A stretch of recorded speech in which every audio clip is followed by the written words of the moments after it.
Programa Fala Carlão. Oferecimento Bradesco. Contrate crédito rural e concorra a tratores 0 km. Olá pessoal, esse é mais um Fala Carlão. Você já sabe, o Fala Carlão é sempre na prateleira de cima do agronegócio brasileiro.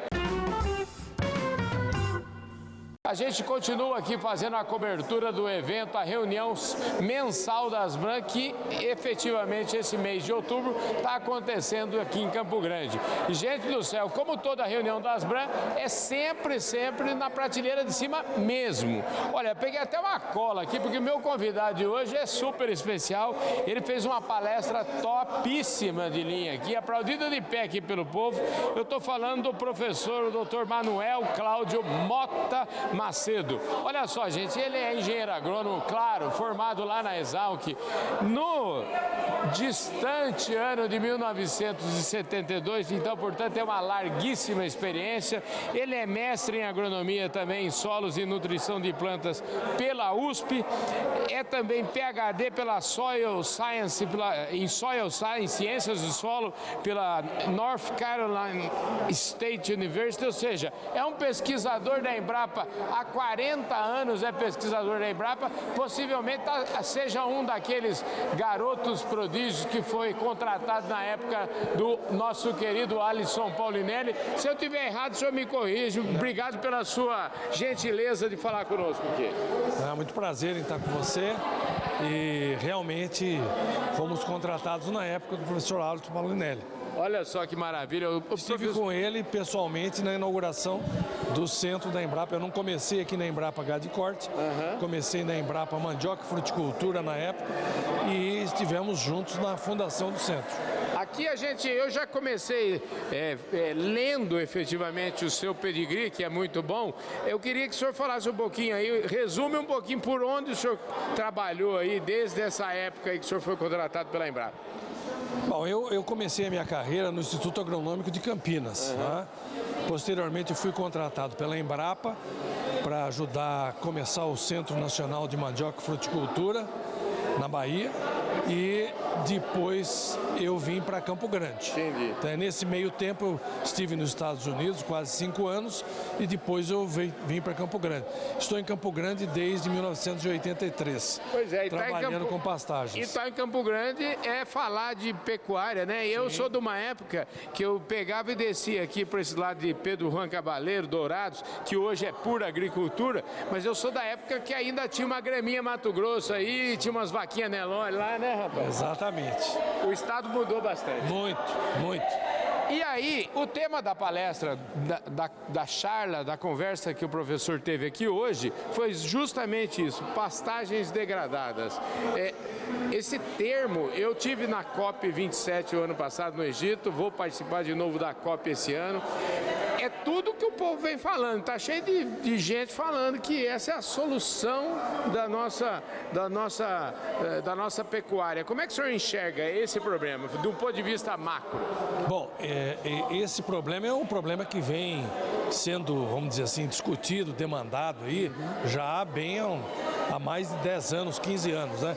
Nós começamos a tratar desse assunto, né, junto com o meu colega Zimmer aqui, que nos deixou o ano passado, desde 1984, 85, né? Usando diferentes alternativas, propondo diferentes métodos, processos para se tentar resolver o problema, né? Muito seguramente é o maior problema da pecuária brasileira, é o tema da degradação dos pastagens. Felizmente nós tivemos uma melhora do problema.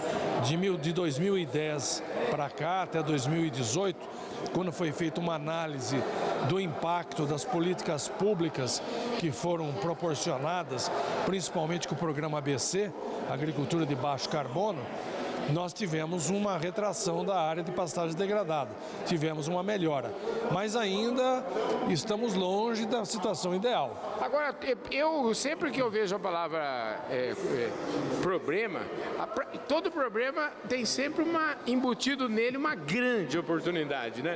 E o programa Fala Carlão prefere sempre falar das coisas positivas e como que a gente essa oportunidade, ela de fato existe ou nós estamos muito supervalorizando ela? Não, você tem razão, pelo seguinte, olha, diante do problema de degradação de pastagem, nós tivemos um avanço considerável da integração lavoura-pecuária, né? Que é uma das alternativas. Lógico que é uma alternativa um pouco mais rebuscada, né?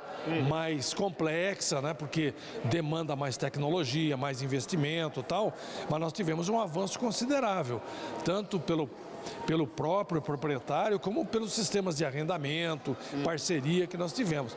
Isso trouxe um alívio, né? Isso aumentou a produtividade no campo, a produtividade de grãos, porque o que se prevê, qual é a hipótese de trabalho que se tem quando se fala em integração, por exemplo, lavoura-pecuária? O que um ajuda o outro? Então, a lavoura proporciona uma melhora considerável da questão da fertilidade dos solos, que estão muito baixas nas áreas degradadas, né?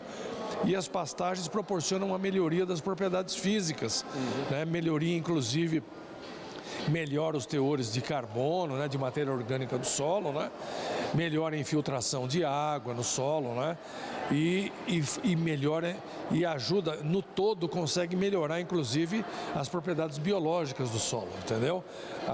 O índice de qualidade, vamos dizer assim, a qualidade do solo. Então tudo isso somado então é realmente como você disse, diante de um problema tivemos essa oportunidade. Agora nós estamos passando por uma segunda etapa desse desafio, né?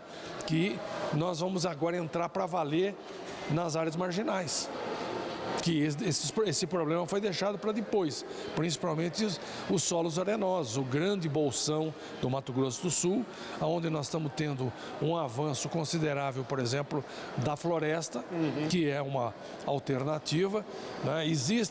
A floresta também pode ajudar? Pode, né? Existem algumas limitações, mas também pode ajudar também na recuperação de pastagens, né? Sistemas integrados silvopastoris também são passíveis, né? E possíveis para se aliviar o problema, tá? E vamos passar agora para uma etapa 2 desse programa ABC, que é o programa ABC+, né? Lógico que existem ainda algumas restrições de crédito, né? O crédito rural, o crédito agrícola sempre tem algumas exigências, sim, claro, né? Mas nós iremos avançar mais um pouco. Olha, eu vi outro dia até, num desses domingos aqui, eu entrevistei o pessoal lá da Fazenda Santa Virgínia, e é um exemplo, assim, super bonito de como a integração pode ser transformadora e como isso pode colaborar. Agora, o senhor falou um detalhe ali que eu acho que o senhor tocou en passant, eu diria assim, numa grande ferida, né? E eu acho que é uma grande ferida de todas as atividades humanas, né? A gente precisa saber, efetivamente, aquilo que a gente quer da nossa vida, né? E o senhor falou assim, qual é o pecuarista que vai ficar na atividade? Eu acho que já está começando. Essa pergunta é uma pergunta que os pecuaristas, os agricultores, enfim, a gente precisa fazer sempre. O senhor trouxe uma indagação. O que o senhor pensa desse tema? Porque a gente sabe que cada vez mais a agricultura é um negócio primeiro, é um negócio de risco, é um assunto que exige uma robustez de capital e quem não aceita mais desaforo, né? E a pecuária também, mas não. Desculpa, quando eu falei agricultura, mas na verdade eu quis dizer a agropecuária, né, de uma forma geral. Exatamente. Então, é lógico que, como foi demonstrado aí na minha apresentação, quer dizer, os sistemas extensivos, clássicos, com produtividades aí de 6 arrobas, 8 arrobas por hectare, em sistemas de recria, né, e na média do sistema aí, 6 arrobas, né, sistemas completos, vamos dizer, são produtividades que não pagam mais. Não remunera. Então, às vezes, o produtor ele é enganado, ele recebe uma renda, né, ele mal consegue repor o rebanho e manter toda a infraestrutura da propriedade que ele tem, reforma de cercas, mangueiros, né, e tudo mais. Então, hoje, com todas essas exigências legais, né, tanto do ponto de vista ambiental como do ponto de vista trabalhista, tal, está ficando cada vez mais apertado, né, você fazer uma exploração, né, do ponto de vista da economicidade se você não introduzir a tecnologia e melhorar a produtividade. E isso, quando eu digo tecnologia, não quer dizer que nós só estamos falando de insumos, tá? Eu toquei num assunto extremamente importante aí, por exemplo, que é a questão do manejo da pastagem. O manejo da pastagem nem sempre requer a introdução de insumos, mas requer o uso adequado da forrageira. A forrageira certa no lugar certo, o pastejo correto, na altura correta e tudo mais. Então, isso aí tem um impacto muito grande. Então, você manejar bem o pasto, por exemplo, pode ser muitas vezes até mais econômico do que você usar o insumo de forma errada. Pois é, e pecuarista ainda tem aquela história, às vezes eu vou numa fazenda, o cara tem orgulho de mostrar para mim um pasto dessa altura, aquele pasto tão sobrando, quer dizer, é dinheiro rasgado e picado e jogado fora, né? E olhar só o boi no pasto, não, né? E não ter o dinheiro no banco não resolve, né? O patrimônio às vezes é enganoso. Professor, Manuel Cláudio é o seu nome, mas como é que todo mundo te chama em sala de aula? Manuel Macedo. Manuel Macedo. Isso. Então, professor, eu queria saber o seguinte, para a gente fechar a nossa prosa aqui, eu queria saber o seguinte, o que o senhor achou desta reunião da Asbram? A gente está aqui, é uma reunião, vamos dizer assim, essa reunião acontece sempre em São Paulo, mas a Asbram está expandindo, fazendo reuniões mais próximas dos seus associados. O que te pareceu aqui? Olha, é muito importante pelo seguinte, essa reunião, nós temos a participação de agentes formadores de opinião e de transferidores de tecnologia, que são pessoas que negociam diretamente com os produtores, né? Através de venda de suplementos minerais, de suplementos energéticos, né? E de outros sistemas de ração e bioinsumos, etc. Eles estão em contato direto com os produtores. E é sempre bom a gente lembrar, por exemplo, alguns problemas como esse da pastagem. Então, da degradação, das alternativas que se tem para melhorar esse problema, né? E sempre lembrando, né, daquilo tudo que eu falei, do manejo da pastagem, reposição de nutrientes, né? Que às vezes não pode ficar esquecido. Isso aí tem que ser lembrado. Não é só o sal mineral e a ração.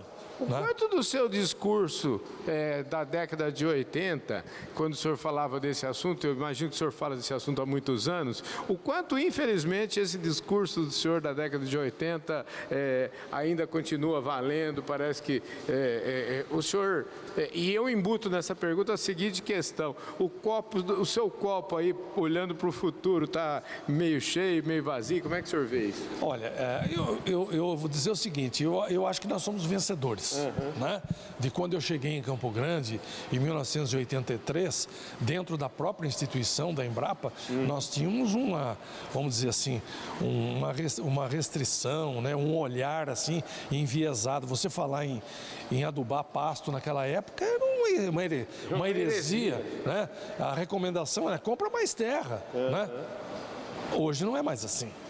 Então, vamos dizer assim, a adição da tecnologia, o uso desses insumos, principalmente de nutrientes, etc., né? Agora acabou a festa, entendeu? Acabou a festa e não existe almoço grátis. Nós temos que devolver para a natureza o que a natureza nos deu, então não adianta.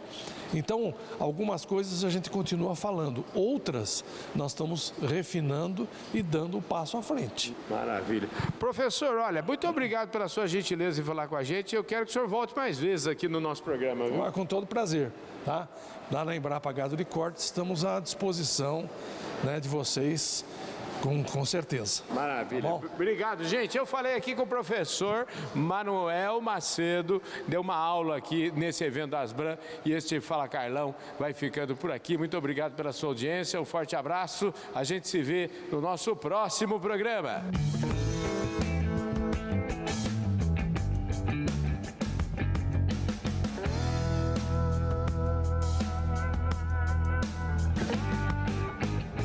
Programa Fala Carlão. Oferecimento Bradesco. Contrate crédito rural e concorra a tratores 0 km.